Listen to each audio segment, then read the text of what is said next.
पण काही लोकाला दुसऱ्याचा आनंद बघवत नाही. ज्या दिवशी दुसऱ्याचा आनंद आपल्याला बघवेल ना, त्या दिवशी समजायचं की आपलं मन मोठं झालं महाराज. म्हणून दुसऱ्याचं वर्चस्व पचवणं एवढं सोपं नसतं सावकार, खूप अवघड आहे.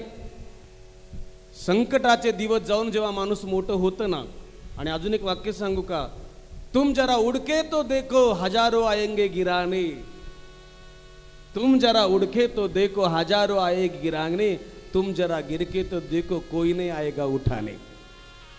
हे समाजाची रीत आहे. तुम्ही थोडं उडा.